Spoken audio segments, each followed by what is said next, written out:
Well, my belief is that 95% of people want to do great work 95% of the time.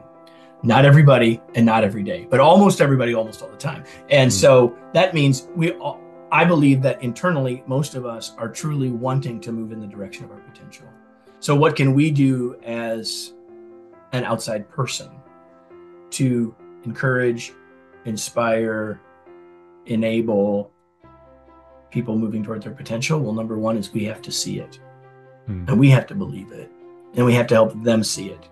And potential is about the future, not about the past. So when someone says, well, they can't do this job, and say, well, maybe they haven't been able to up until now. Yet is an important word in the idea of potential. And our past doesn't determine our future. It's just context for our current state. And so if we want to enable and build people toward their potential, we have to see it so we can help them see it. If they don't. Welcome to Narratives Leadership Story Talks, where great leaders go beyond the bottom line to create lasting impact. Join hosts Jerome Deroy and Julienne Ryan as they uncover the stories behind real-world challenges, offering practical insights to help you lead with empathy, authenticity, and purpose. Each episode dives into how leaders use storytelling to build trust, foster connection, and inspire action. Whether you're navigating workplace dynamics, driving change, or building high-performing teams. Welcome to Leadership Story Talks. I'm Jerome Deroy, CEO of Narrative. And I'm Julienne Ryan, and I'm delighted to be here. Great to see you again, Jules. And before we move on to introducing our guest, I want to remind our listeners to subscribe to the podcast, leave a review wherever you find your podcasts, and also check out our YouTube channel on narrative.com. And as well as our episode notes, make sure to read those through because they'll be filled with resources and recommendation for you. You can also go to narrative.com, narrativ.com/podcast, where you can find all of our more than 130 episodes at this point.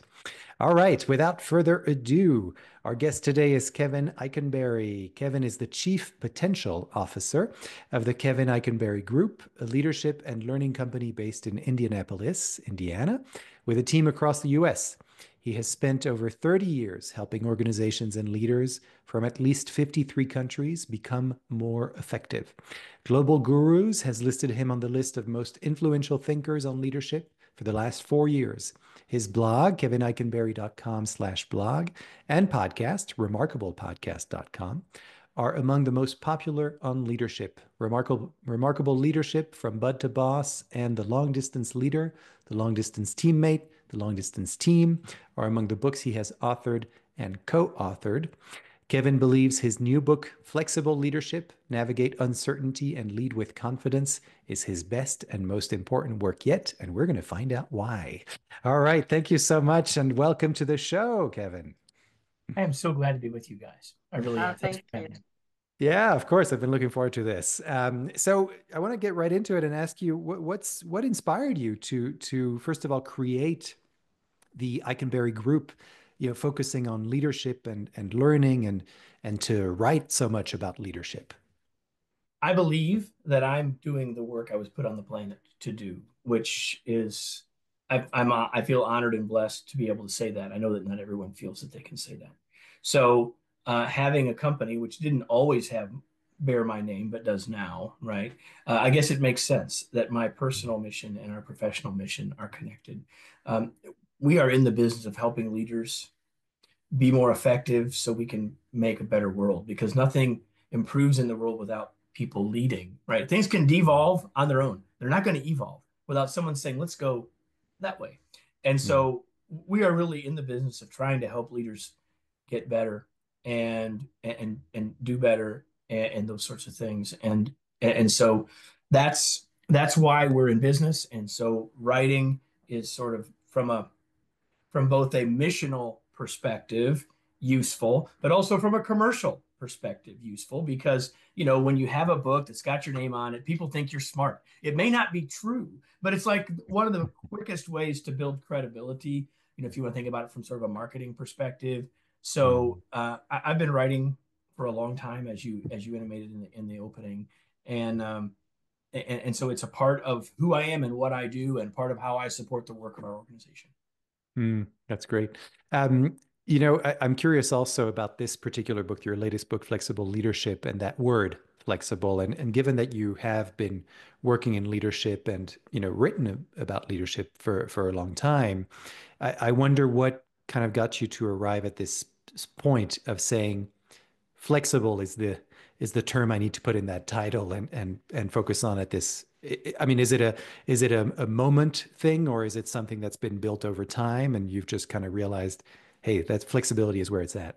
Well, there's two parts to your answer. The answer to your question. The first part Mm, is this book has been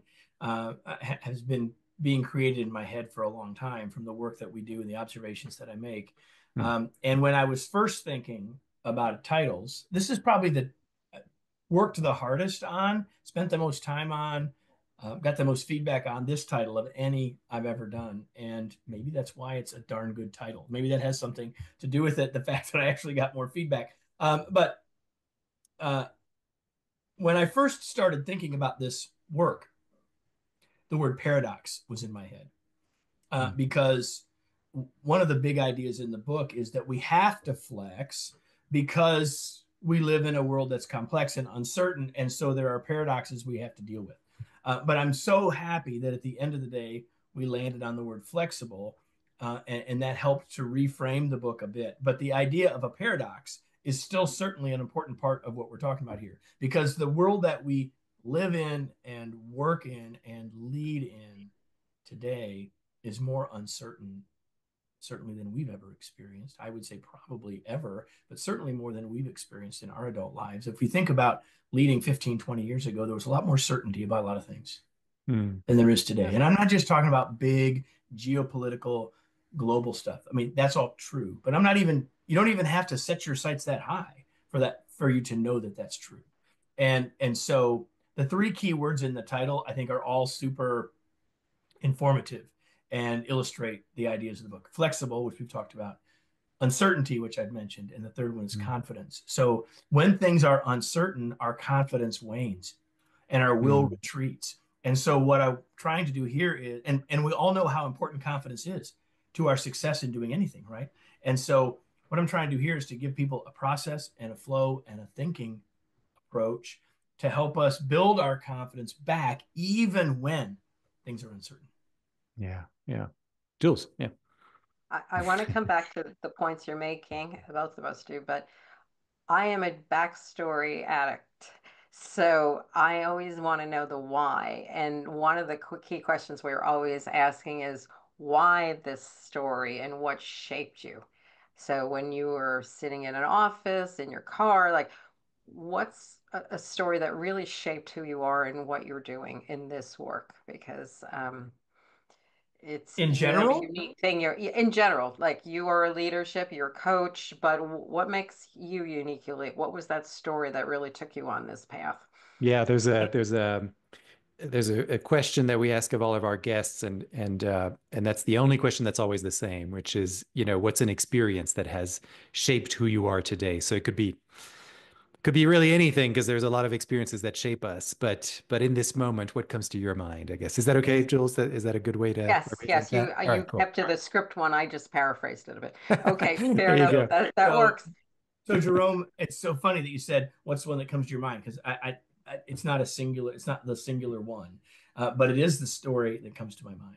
Mm, So I grew up on a farm in Michigan, and we had an agricultural related business as well. And so I had a lot of responsibility there at a very young age in ways that most people would never be able to replicate. And I'm greatly blessed by all of that. And I remember one particular day, there was a farmer who was a customer. He was a neighbor. He was a customer. He's older than my father. So at the time, I don't know, time of the story, I was probably 19. And so my dad was 39. Jim was probably in his 50s, just to give you an idea. And I mhm, remember, and I don't remember how it came up, but Jim Howe said to me, Kevin, I believe there's something we can learn from everyone if we look. mm, I've never mm, forgotten that. I'm not saying I didn't believe it before, but I certainly didn't have it coalesced in my head until that moment. mm, And I'm I'm blessed that he shared that with me. I don't know. I mean, I never had the chance to tell him that I remember that. I'm sure it's one of those moments that he never thought of again, um, and and it really, in many ways, impacted my life in lots of ways. And I think it even impacts the way I think about leadership, because so often we think about leadership as capital L leadership, like positional, which certainly is Mm. important. And this book, Flexible Leadership, talks about this through the lens largely of being the positional leader. But leadership isn't really a job title. It's not Mhm. really a noun, it's a verb, right? So leadership, little L leadership, is every bit as important, and applies from this book as well. But I think one of the things that maybe sets me apart a little bit as a leadership expert, if you Yeah. will, is this idea that uh, just because there's a positional difference, and that we shouldn't ignore that, but we also shouldn't overstate that, over lean into that, or somehow believe too much about that. That we really all can learn from each other. And when, as leaders, we're open to that, curious about that, and willing to do that, it changes our relationships with our teams. It changes the trust that they have in us. It changes the decisions that we make. It helps us, I would believe, make us more flexible. Yeah. Yeah. Yeah. Yeah. That's interesting. And thanks for sharing that, by the way. I love that quote that Jim told you, and as I think you know, and certainly as our listeners know, we're obviously big on storytelling, and like Jules said, what's the why behind things that we do and the things that have shaped us, et cetera. And the things that people tell us are really powerful, and the things we tell them in response, and so it's interesting that the kinds of things that we remember, and that's such a quote, a quotable thing that Jim told you. And of course you didn't know at the time, but in hindsight, it's amazing to be able to look back and say, wow, that is actually still here today for me. It's interesting too. I think there's another layer of that Mm. story that I'm thinking of as we're having this conversation. Hmm. And that is that as leaders, often we're like Jim. We don't realize how something we could say could have Mm-hmm. tremendous impact, Mm. positively or less so, Mm. right? Intentionally or not. And we have blind spots, and we're never going to know all those things. And it's fine that Jim doesn't know, perhaps didn't know that, because I don't remember me ever having the chance, to tell him or Yeah, share yeah. that with him. But you have, as a leader, you have folks that you've said stuff to that's had the same kind of likely had the same kind of positive impact, and be in part because we have the positional power, right? So people are paying more attention. They're watching us more. They're listening to us more. And a lot of times, as leaders, even if we've been doing it a long time, we just look in the mirror in the morning and say, well, there's Kevin. But we have to say, no, there's Kevin who's leading a bunch of people who are paying a lot more attention than maybe we Mm. even want them to. Hmm. Hmm. Yeah, yeah, And yeah. it's a little scary. Right, right.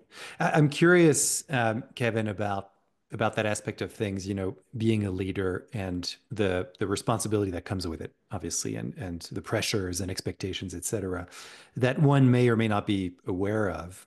You may be aware of it in terms of, performance goals and where the company needs to go, et cetera. But in terms of that impact that you were just talking about on other people, the things that we say, and et cetera. And I know that in preparation for this, you had told us about seeing leadership as a lever. And so I wonder if you could maybe elaborate on that a little bit, and also maybe from the lens, if it's possible to do this without breaking any kind of confidentiality, obviously, doing it in an anonymous way, but maybe through the lens of some kind of client case or something where you've seen that, Sure. operate. Yeah, leadership is a lever or a Mm. lever. And because it's a point of great leverage, right? So the things that we do as a leader can have a great ripple effect on an entire organization or across a project. And so I think that's incredibly important for us to remember. And again, as I said a minute ago, for both good and ill. What crosses my mind, and this is actually a story in the book, is that I remember working with a senior leader. I was coaching this person, and so he had asked me to attend this meeting, which not unlike 1,000 meetings that are taking place at this moment across the country, around the world, a bunch of people in the room, and including the senior leadership.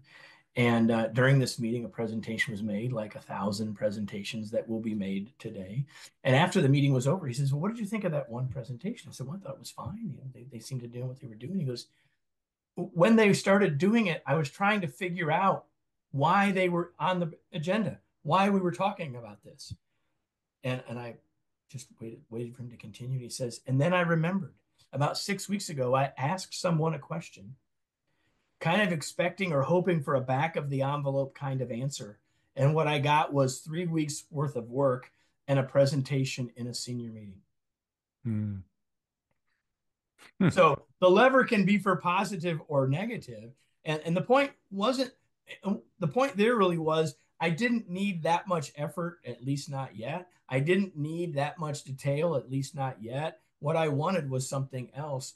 The lesson for him was, I have to be clearer about what my expectation is. Because as the boss's boss's boss of those people that he had the side conversation with, I wonder, what about this conversation? Mm. Where are they going to lean into?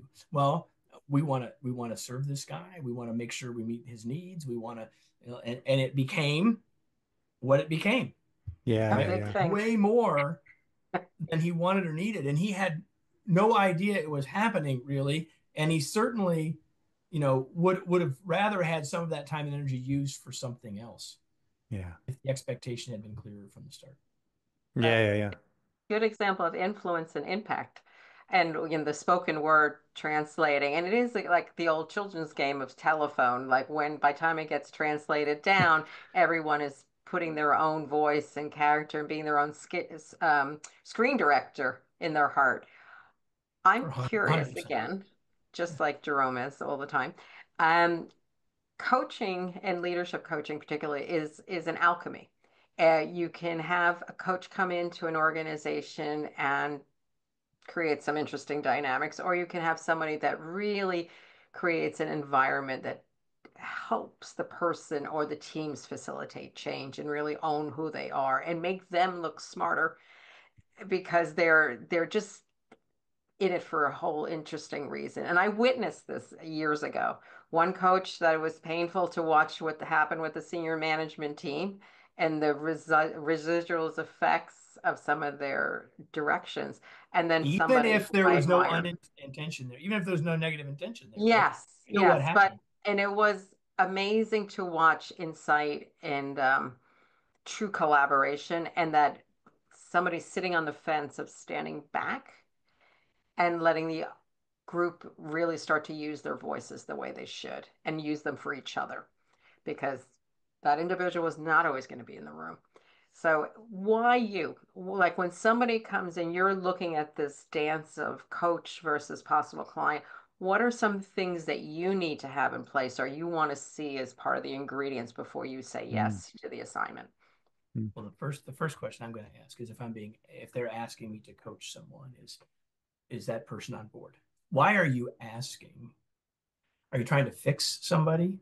Mm-hmm. And I'm not saying that doesn't mean that we don't need to be fixed. That's not my point. But like what's the intention underneath the request for me or someone on our team to be involved? That's the first Gotcha. question that I always want to know. I want to know as much about the context of the situation as I can before we say, hey, we're a good fit, or no, we're not, or whatever. Mm-hmm. And once we get in, I love the word, Jules, of alchemy. I think that's a good word in this case. It's art and science, if you will. And I think that and I have no idea about the story that what's underneath the story that you told. Mm-hmm. But what I have found is that coaching lives, the approach to coaching lives on several, what I would call flexors, as we talk about in flexible leadership. Um, and one of the common ones that it is framed around is, are coaches supposed to be asking questions, or are coaches supposed to be giving advice? Mm. Mm-hmm. Right. And there are coaches on either end of that continuum, what I would call a flexor. Right. Mhm. And the far more effective answer is, coaches should be asking questions and giving advice. Mm-hmm. Like it's not one or the other. And too many coaches are at one end of that spectrum or the other. And to me, the flexor is understanding the tension between those two and knowing when I need to lean into which one. Yeah. Right. And so if we can use two words that start with A, asking and advice, if we added a third component to that, it's what's going to lead to the accountability that's needed, because it isn't about the coach. My accountability as the coach is simply to do the work with the person. The real accountability for behavior change belongs to that person, right? So I need to be managing, balancing the tension between advice and asking, if you will. In the book, we call it answering and asking in slightly different context, but it's the same idea. And where do I need to be on that in order to serve that leader and their team and organization? And I have a follow-up to that, because your title is Chief Potential Officer, and so I'm curious from your perspective, what does it take, or maybe I don't know, maybe it's ingredients. I'm sure there's more than one thing, but in terms of unlocking, somebody's leadership potential, let's say, what do you think is really necessary for you to see there or to find in order to get to that potential, so that potential is promised, is fulfilled, I mean? So first of all, my belief is that 95% of people want to do great work 95% of the time. Not everybody and not every day, but almost everybody, almost all the time. And so that means I believe that internally, most of us are truly wanting to move in the direction of our potential. So what can we do as an outside person to encourage, inspire, enable people moving toward their potential? Well, number one is we have to see it, and we have to believe it, and we have to help them see it. And potential is about the future, not about the past. So when someone says, well, they can't do this job, and say, well, maybe they haven't been able to up until now. Yet is an important word in the idea of potential. And our past doesn't determine our future. It's just context for our current state. And so if we want to enable and build people toward their potential, we have to see it so we can help them see it. If they don't see it, no shot. Right. Comes back in part to confidence, right? But if we don't see it, we will never help them get there. And never, as my dad used to say, is a very long time. We will never help them get there because we'll pull up short of doing what we could do to help them get there. Our behaviors are informed by our beliefs.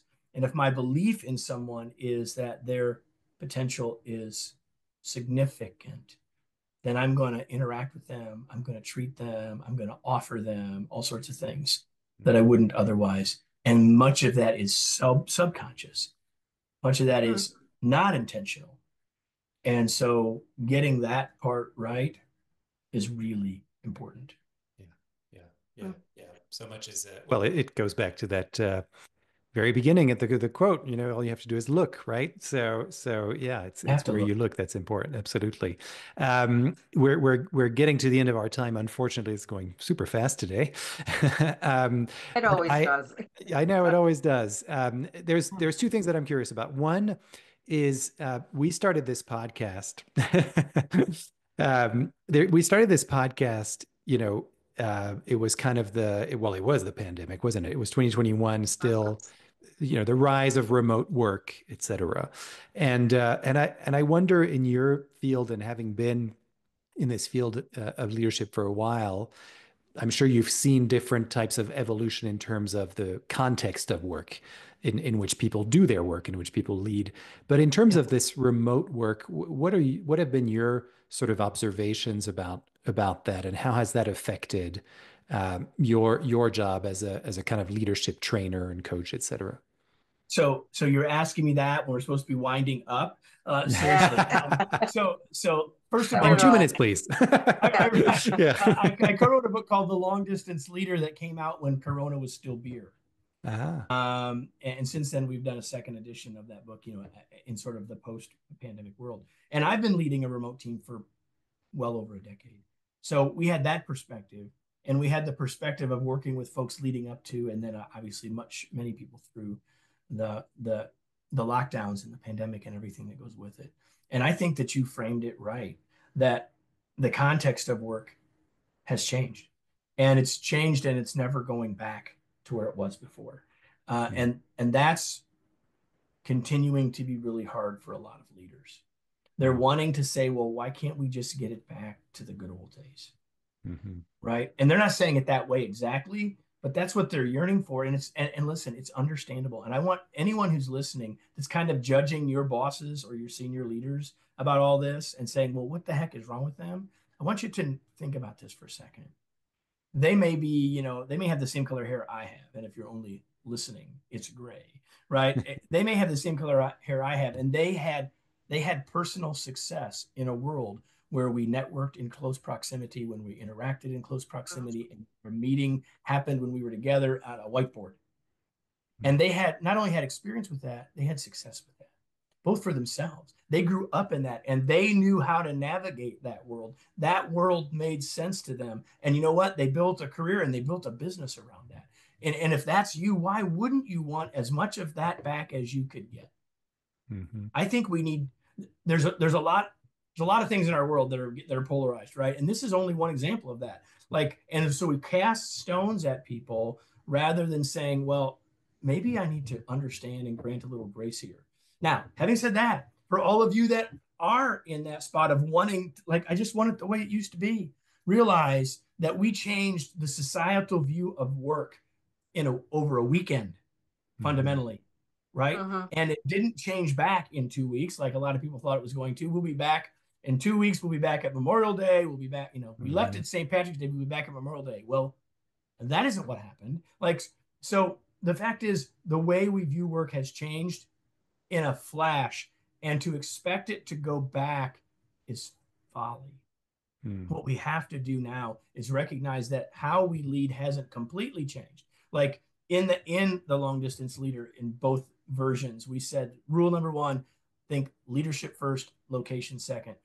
Leadership hasn't changed entirely, but the nuance of it, the context of it has changed. And so then we do have to think about that and take it serious. Yeah. Two words came to mind when you were describing these scenarios: is trust and control. And sometimes those two are not chatting with each other as much as they should. And for people to look back, just knowing what's happened in recent shifts in environments and companies, and where those two factors played an important part in the summoning back or the letting go situations we're seeing with a lot of displacement of workers or hiring of workers. Trust and control. Yeah, I agree with that 100%. Yeah.